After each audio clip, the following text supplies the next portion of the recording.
installment of the Razor's Edge is definitely outside my normal milieu, which is sort of the idea behind the Razor's Edge to begin with. As to date, I've only proffered my personal opinions on professional wrestling in one isolated Royal Rumble 2012 reaction video with a Salieri, but this is one of those topics. And surely you've noticed by now in all my dealings with the Hate Bit podcast, live streams, vlogs, and of course my own show, there exists a trifling handful of very specific topics which upon their faintest mention triggers an immediate rant reflex. And one of those subjects concerns easily the most controversial figure in the entirety of modern professional wrestling, the former head writer for WWF, WCW, and most recently TNA or Impact Wrestling, Vince Russo. Specifically, I want to address the utterly bullshit remarks promulgated ad infinitum by a man I otherwise respect immensely, Jim Cornette. To pin a tail on just one donkey, his flagrant disinformation and blinding vehement wrongheadedness when it comes to assigning blame to Vince Russo for the accidental death of Owen Hart. Now, I liked Owen Hart. Okay, by all accounts, he was a great dude, and though I'm sure that's the case as a fan, again, that really isn't what concerns me. I'm not going to blow smoke up your ass and claim he was my favorite wrestler because he wasn't. Frankly, I found him a bit boring on the mic, a sort of standard get in the ring and work sort of wrestler. I like the more theatrical elements of professional wrestling. I like Goldust. I like Undertaker. But these are the same. He was one of those workers a la Daniel Bryant and Dolph Ziggler that sort of it's turned the modern WWE product into such a drooling fucking bore. He just slapped on a pair of trunks and he got in the ring and wrestled.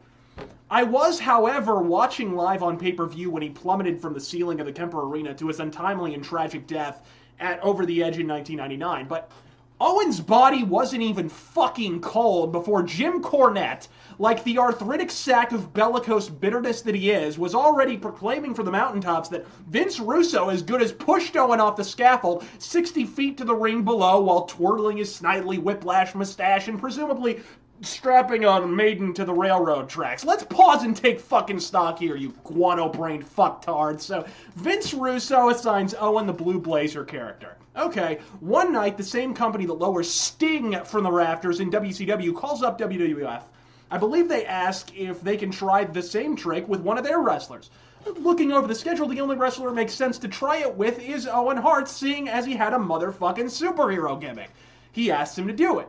Owen agrees. Now that is the full extent of Vince Russo's involvement in the entire affair. He's a writer. He wrote a fucking scene in which a stunt is performed, okay? When Brandon Lee was accidentally shot and killed on the set of The Crow in the early 90s.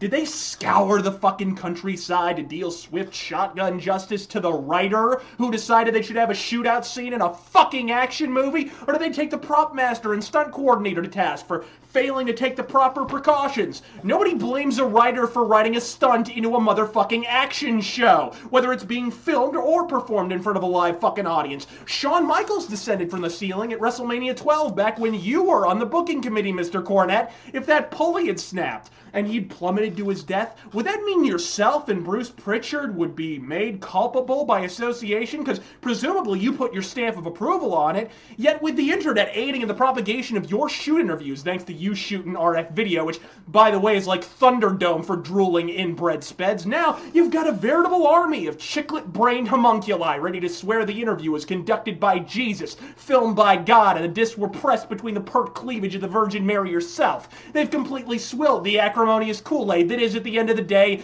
nothing more than your conjecture-based personal opinion. An opinion which is heavily colored by professional resentment, by the way.